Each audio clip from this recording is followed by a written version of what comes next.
Be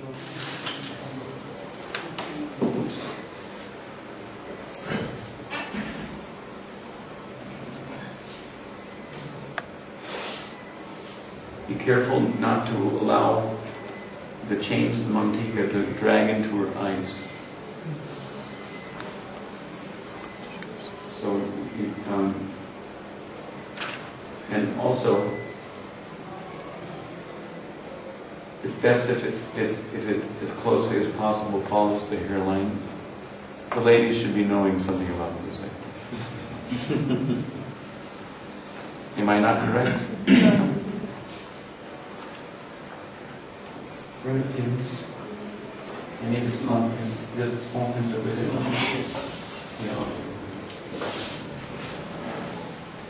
Usually what I do is and this also you have to be careful, because you can scratch your ears or something, if you're not careful. So just carefully put the pin and then turn it backwards and push it forward. But be careful because it hurts.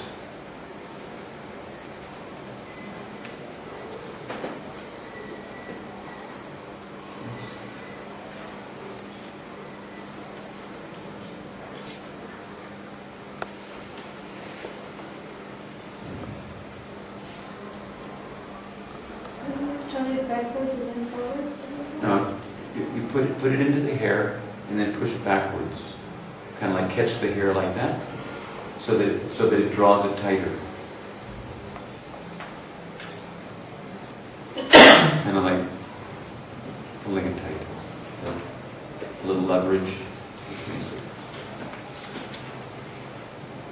And another important point is, as far as Radharani, especially, but Krishna also, this Krishna is not as tilty as most Krishnas. These Krishnas are in a more jovial mood. But Radharani's head is slightly tilted. Like in Vrindavan, our Radharani is slightly tilted, is considerably tilted. So you have to be careful to line it up. Her bindi, you just follow her nose line. Symmetry, huh?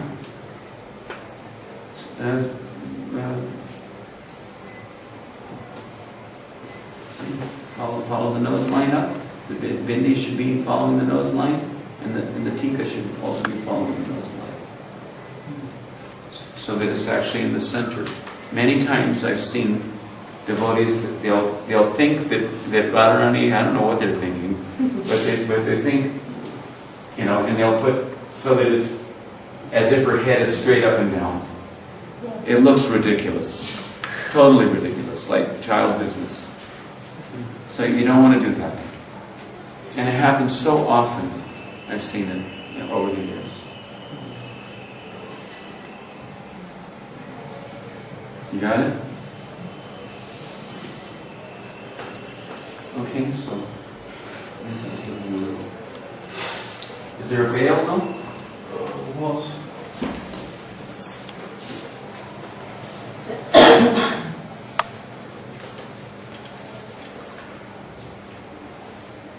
Because the veil is a little heavy, sometimes it's actually necessary to put some blue tack on it. Before you put the mantika on, it's necessary to put some blue tack to hold it down. But then you have the blue tack scenario again. So most of the temple, you have already decorated, but most of the temple we don't have facility like aircon. If you put a fan, it will match everything out. Most of the temple, like our temple, don't have the aircon or any, don't have a season and leisure. But we put fan for the noon, any worshipping, daytime. The fan is well, means he will pull down some, like you putting the pin, he will lock down the. Well, then you have to think ahead. Think ahead. And secure everything nicely in consideration of that. Like this, we won't put a fan for the deity's fan direct to the deity. To put a fan means the root, everything can be matched. The fan, you're saying? Like a Yes, ceiling fan, yes, like yes, this? yes. Yeah. Anyway, you do the best you can. Before we put on the veil, do we put these flowers around it? What's that? Before we put on the veil, do we put these flowers? No. Put the wig on first, then put the mantika, and then after mantika, you put on the veil. So we don't have the veil. Veil is an important topic of discussion. Because, look at the way you're wearing the veil. See how the veil is? I need the veil in the next in my next life.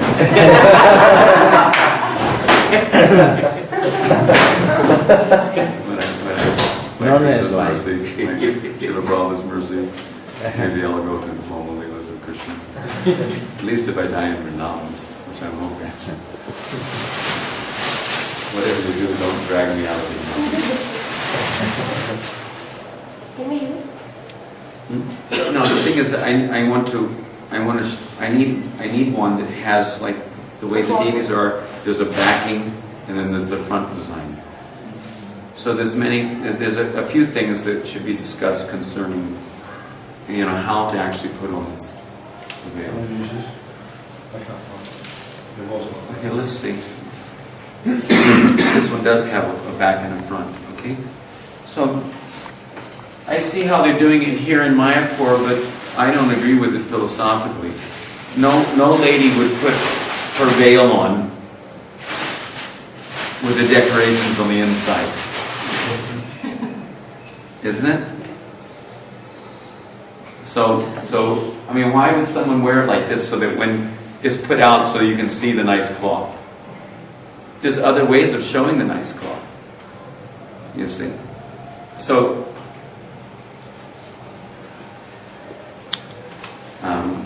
the way I use it, there's a few different ways. But I can't deal with this. This is not, I don't think I'm going to be able to do it. There's a couple ways of doing it. One is where you fold it in the middle, and then you fold it. This devotees also do. They fold it again and bring it up so that when you place it on Radharani's head, you don't want to come too far forward, because Prabhupada said that the hairline, Radharani's hairline, is very beautiful. So you don't want to completely cover her hairline, like maybe an inch or so, depending on how big the deity is.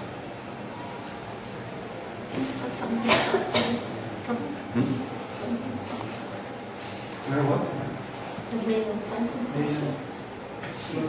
No, that's softer is more difficult to do. So, you want to anchor the veil into her hair without, scratching her. So you just put a pin here. How did you fold the veil? You have to first you find. Oops.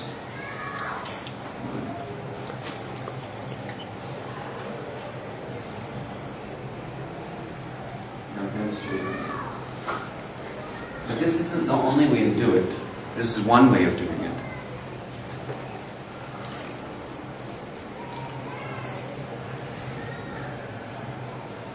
I guess it's the same. So you just fold it in half, and that automatically finds your middle. Sometimes, depending on how her arms are going, you have to adjust a little bit. You might need it a little longer on one side than the other.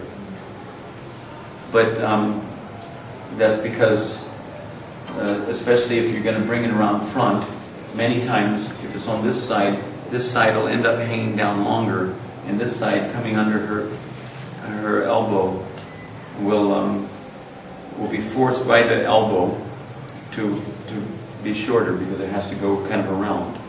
So if you want it to look the same length, you have to make this side a little longer. But there's ways that you can do the veil, which can end up looking almost like this on her side, complementing.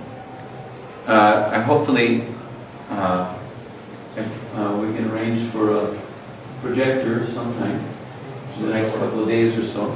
Let me know what day you want. Yeah, I have many pictures of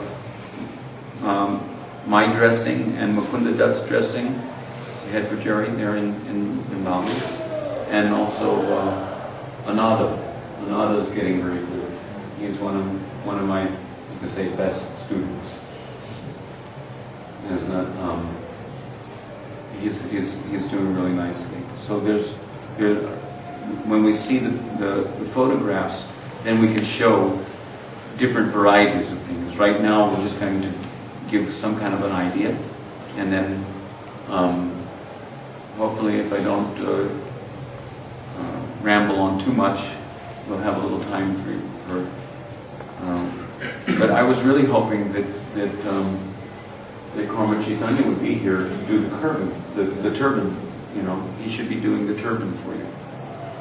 He'll introduce you into his style of turbans, and then later on, tomorrow or the next day, I can also show you a few different. He can do some turbans, and I can do some turbans also. You can have a different look at different styles. So here, I'm folding it in half, and then bring this up. The reason why you bring it up is so that you can easily just flip it over her head.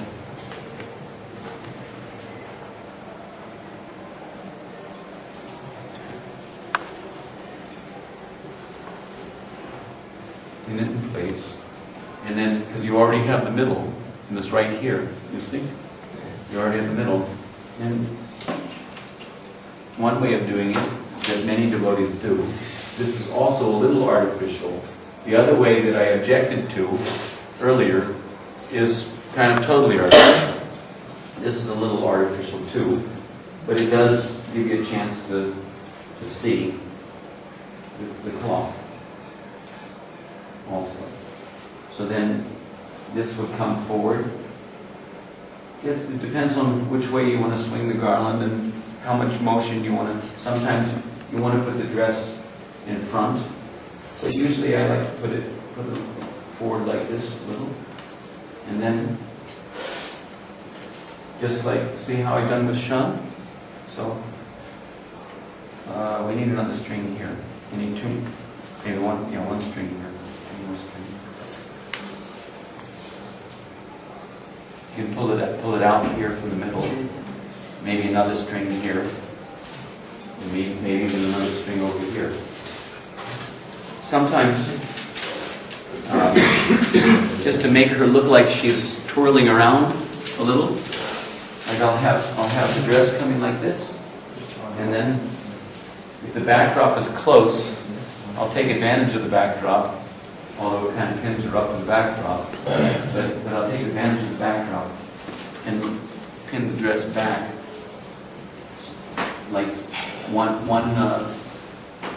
string to here, and then on the back, maybe two pins on the back like that, so that it gives it this kind of look. Otherwise, this is a simple way. But personally, I don't like to see the deity just kind of like stretched, all the cloth stretched out. There's a tendency to do that. Some devotees do that. And, that's okay for them. But for myself, I prefer to see her more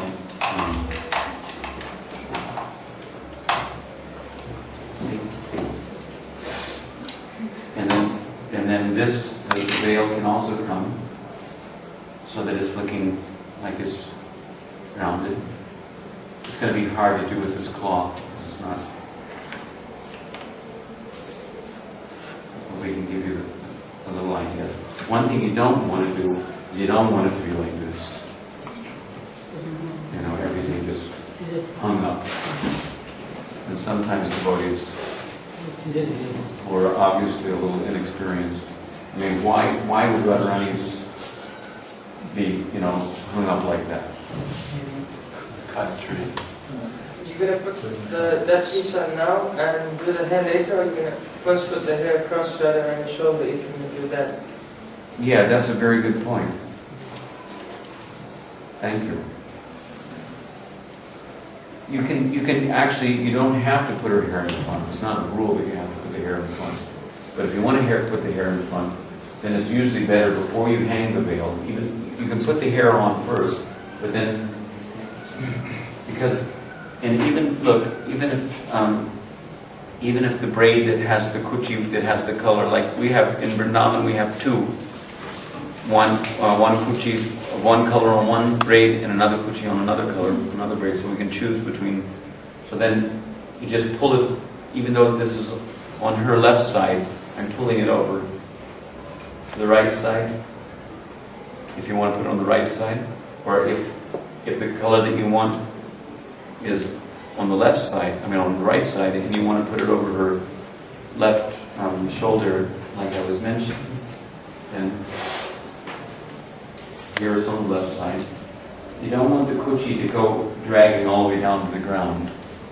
Her feet are here. Usually the kuchi should be up a little, around her knees area.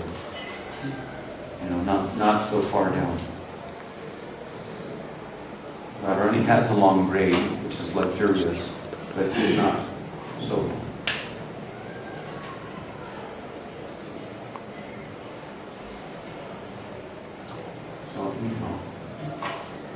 And so usually, if you want to, you have to make sure that this fabric, is in the back.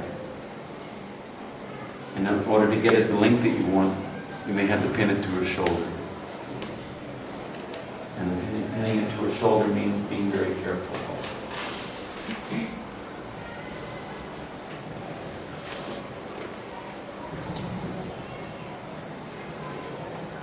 You just catch a little cloth and pull the cloth out from her body and then push and enter into the braid again so that it holds it in place. So there's different ways you can swing.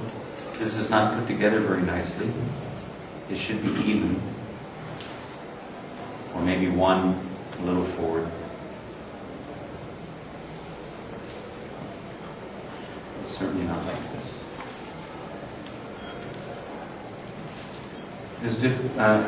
As far as the braid is concerned, if you want to put something, You can put also jasmine flower around like a string, right? flowers come last. Last.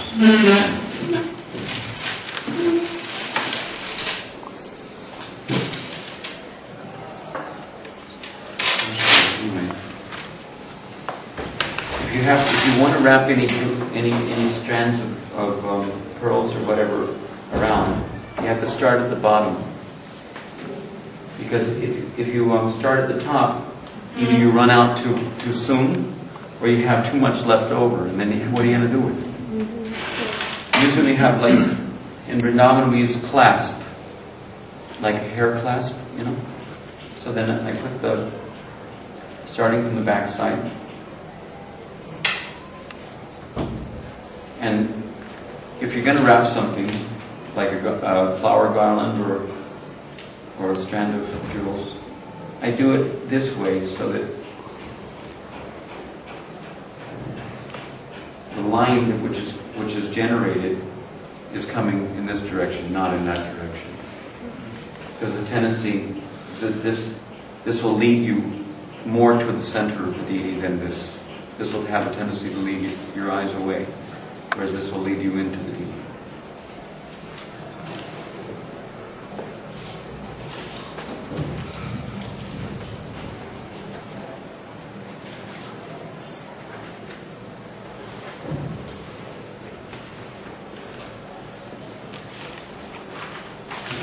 You put a pin there, and then usually I fix it with a clasp.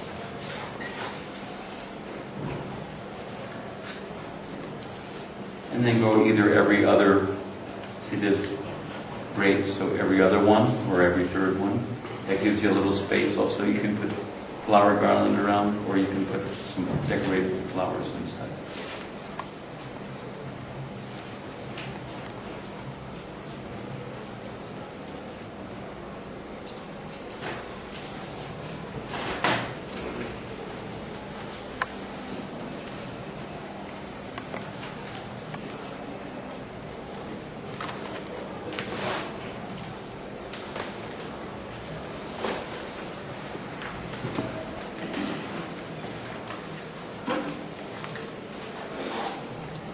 And then you have to pin it once you get to the top.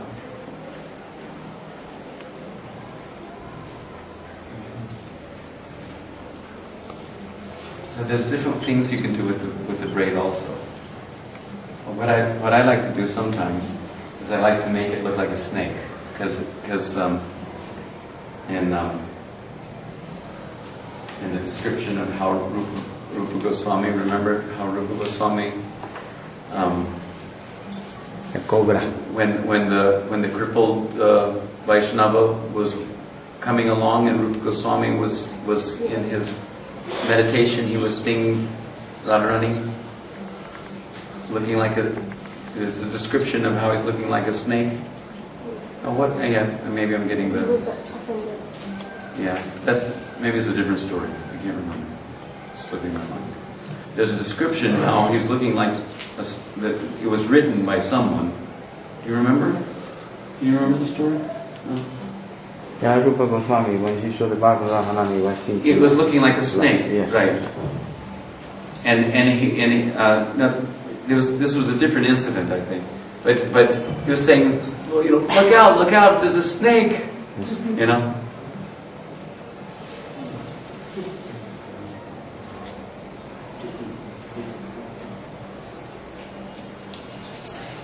I can't remember the exact. Okay, but I like to sometimes make. Usually, if you want to make it look like a snake, you have to keep it a little longer, because then you're going to make it go like this, right? So you need a little more length for it to come down to its position. But the way I make it look like this is another thing where you have to be careful. Is you can see you put it into the back of the braid like that, put it through some hair, then you just very carefully snag the cloth here without touching her. Push it through the cloth and then back into the braid like that. See? Hiding the pin behind it.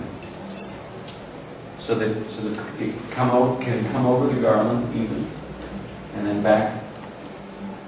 Yeah, but it's it's a little clunky.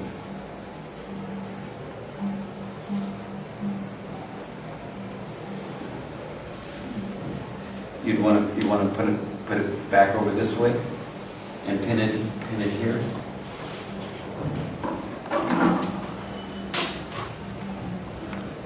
This is just one way of doing it. There are many ways of doing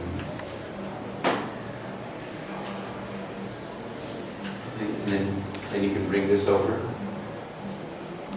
And depending on what kind of ends you have, these are a little, you can see, they're not really cooperating. But you might want to pin them over in one direction or another. Okay. And we'll fudge it again. Do we use threads to secure the ends of a thread with the tissue, or do we use No, lines? Huh? Where? To What? secure these ends of a thread with this, we use threads. Black thread. Okay, not like that. No. Piece of.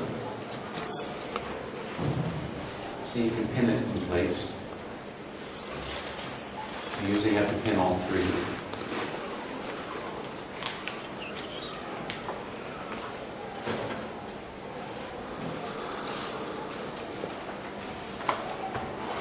You have to make the best use of the bad bargain.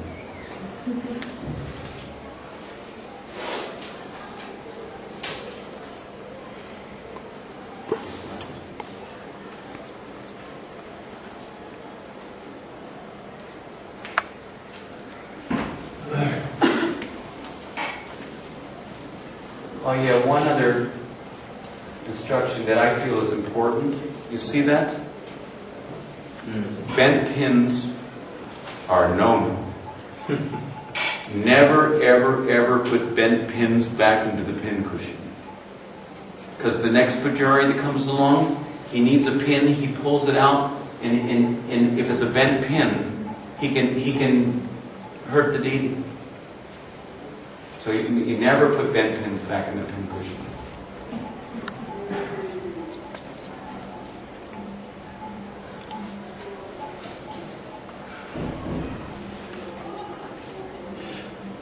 So let's pretend that it's... Does Subhadra have hair? Does she have hair on the deity form? That depends on how you're worshiping the deity. Certainly Subhadra has hair. Because some I've heard like different yogis sing different versions. Some yogis say they've never seen Subhadra Maharani worship the and some say like she does have. Well, Subhadra Maharani certainly has hair. She doesn't wear hair. She doesn't wear hair. She usually doesn't wear hair. No. Jagannath doesn't wear hair, you know, and Because the form's completely. it's a different, yeah, it's a different. But she has hair. But you can meditate on, you know, it's a different, yeah. We don't need to be creative in our worship. Yeah. Or special. Just like one time, I remember in Vrindavan, the curtains opened, and there was Krishna Balaram, and Krishna has, this hand is down, right, on his head, and this hand here, and he had a blue tack to the top of his hand was a conch shell. You know, come on, kids. You know, or else we see, you know, Krishna Balaram, you know, like with 2 6-shooters. He has. Well, Bhakti Hari with a cell phone and a pair of jeans. Yeah, right. Yeah, exactly. You know, Krishna Balaram is holding 2 cowherd sticks. You know, why would Krishna Balaram be holding 2 cowherd sticks? Where, anywhere in any Leela did you ever hear that he was walking around with 2 cowherd sticks? You know, the better heard you with. That was actually one of my questions that I wanted to ask. There's creativity that and you know that each person has when addressing the. I've seen a picture of deities looking like Mr. and Mrs. Bob. Yeah. And so where do you draw that line? My personal opinion is that there are parameters. As much as possible, it's not that we want to bring Krishna into the realm of Christmas trees. You don't want to decorate Krishna like a Christmas tree, you know, and maybe you don't want to dress him. You're like, why don't we, you know, dress him up like a witch or something on Halloween? Dress Radharani like a witch and dress Krishna like a hobgoblin. You know? Or maybe we should make him look like a jack-o'-lantern. You know, at least in America, you know what Halloween is, maybe. You know, there's only so far you can really go with it. Did the Pujari at Banka Bihari get out of Vrindavan alive? I think so. He was protected. Yeah. That Santa Claus dress actually comes from a Coca-Cola commercial. Yeah. Yeah. See, the thing is that it tends to bring our deity worship into the realm of material concepts.